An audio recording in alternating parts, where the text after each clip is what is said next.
Hey guys, today I want to talk about what's the real reason why most expats leave the US. A lot of us, we have a lot of different reasons why we leave. I've spoke about this many times in the past. I bring it up every so often so people can see in the comments why other people left. I think it's important. And this one here, I want you to leave your comments in there. If you're a person that lives in the Philippines already, or even if you're thinking of leaving, put your reasons down why you're leaving or why you left, and let us know. I'd like other people to read this because it's important for people to see this.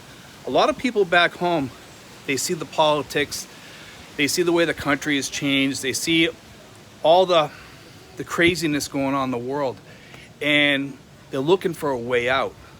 And a lot of people, such as myself, that's one of the reasons why I left. I've been here almost 5 years. In March, it'll be 5 years now.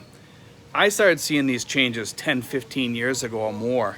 And I started thinking, man, I got to get out of here soon, because otherwise I'm going to be stuck here in this muck and having to deal with the people over here that are somewhat out of their mind. And they were. I was noticing that the workplace environment was terrible.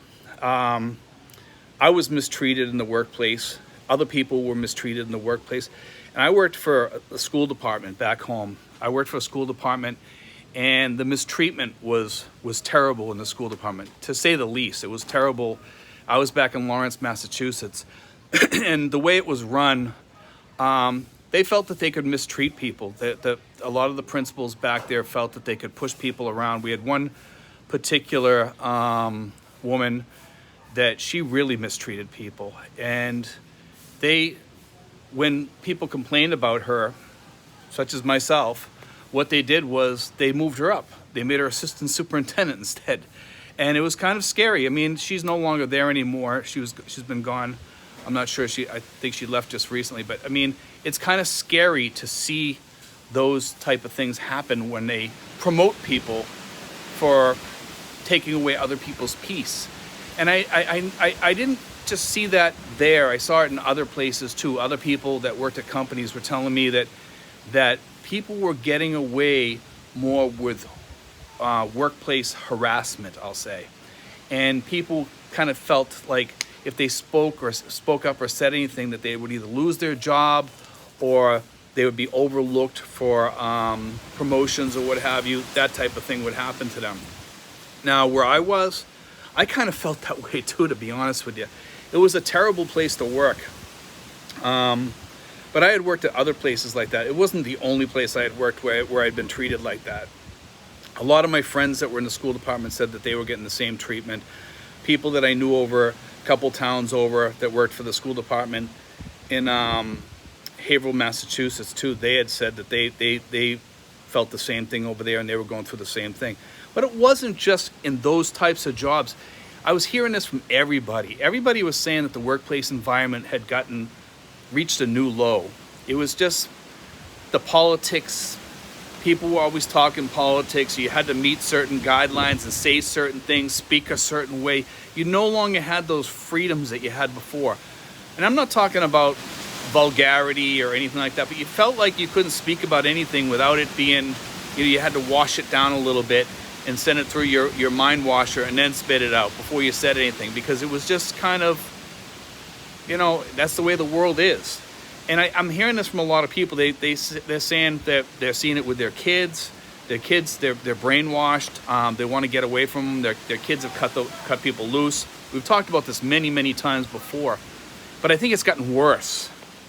I'm lucky. My daughter and I were estranged for a long time, and now we're talking, and I'm glad that we are talking. We're not 100% yet. Are we trying to get there? I think we are. I think we're honestly trying, and I'm glad that we are trying. And we'll see where that goes, and I hope it does get back to the place where it was before. But I think that's another thing that has happened, and people have had problems in their families, so they took off. And I was in that position too. I was seeing my nieces, nephews, and other relatives, just mistreating me and mistreating people in the family and thinking that they could get away with it. If you didn't follow what they wanted, their things, then you were just a piece of crap.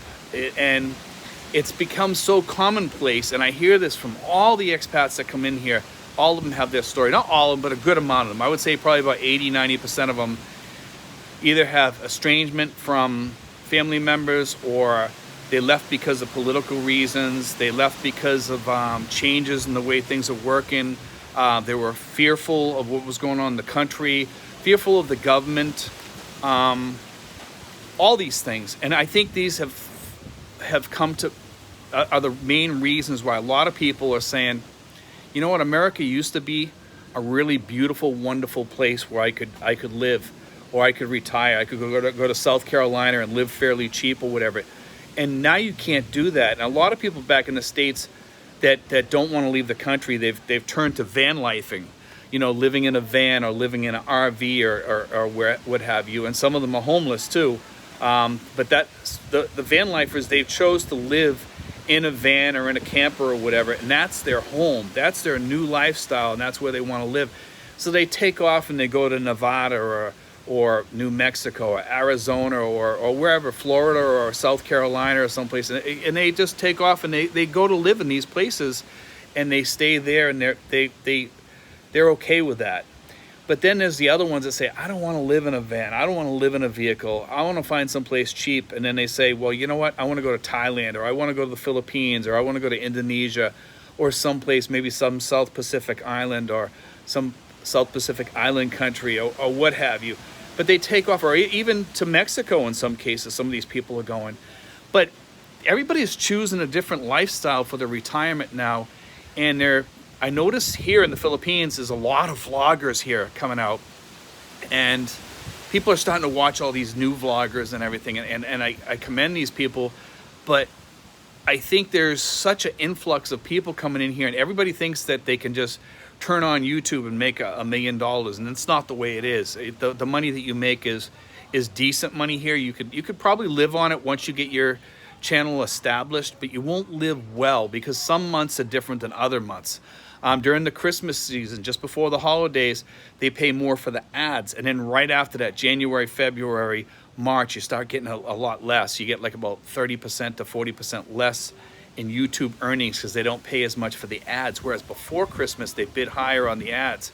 So there's a lot of issues with moving. But as long as you got that set amount, like from Social Security, your pensions, and you have YouTube to a little bit to subsidize that and maybe save a little bit of money, whatever, you could do pretty well coming over here and leaving the country and setting up camp over here. But remember this, no matter where you go in the world today, some of those things that you're leaving in your country, you might leave there, but you might pick up something different here that bothers you just as much. It could be the cleanliness. It could be the politics over here. I mean, I'm not sure. Maybe you have something, or it could be the people over here, or it could be the service over here. It could be anything, because some people come over here and they're not happy over here. It could be the pollution. It could be anything. Some people just don't like it here, and they think that they can go to another country and they can pick up over there and it'll be better. And they find out that, this isn't the U.S. This is not the U.S. I know the U.S. is starting to have a lot of problems, but sometimes some of the things over here you have a lot more problems with, but you have to work your way around it and figure it out for yourself. And once you get it all figured out, like I've figured it out over here, and if you watch my videos, I can teach you how to get around all this other stuff. So you have less problems over here. You got it licked. You got it made. You can survive over here pretty decent. You can be happier over here.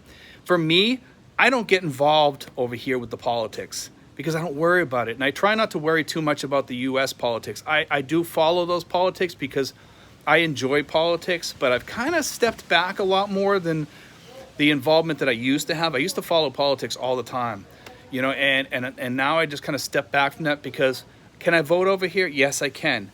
But voting over here is not the same for some reason. I can't vote for state offices or anything back home. I can, but it's not the same because those people won't represent me anyway. Expats, when you leave the country, you lose. Like if you call a senator back home and you tell them, well, I live in the Philippines and I don't really have a senator to call. What do you do? If you don't have an address back home or anything, what do? You really have no representation once you come over here. And that's the first thing you have to worry about, because for us expats, we don't have any representation back there. No government representation, really. Some people say, well, you can call Hawaii or something like that, and they'll help you out. Maybe they will, maybe they won't. I think if you write to these people, they'll probably listen to you a little bit. But most people that live outside the country, they really don't care about you, you know. And that's another thing when you leave the country. Whereas back in the States, you do have something to fall back on. You do have representation. You do have welfare. Coming over here, you don't have that. You lose your Medicare, all that. So you have to keep all that in your head, that if you're going to leave the country, you know, you leave all that behind pretty much on the table. Will you have Medicare? Yes, in the United States if you're paying for it. But if you're over here, how are you going to use it? Anyway, guys, I just want to talk about that a little bit today, because a lot of people have been talking about this subject a little bit, and we've been, you know, we have conversations over here sometimes on the phone with some of my friends and everything, and we've been discussing this a little bit. But anyway, guys, God bless, take care. I hope you enjoyed today's show, and be sure to leave your comments on this, guys, why you want to leave, or why, you know, why you left the US, and let people know, because we're, you know, people out there are interested in hearing your story too, guys. God bless, take care.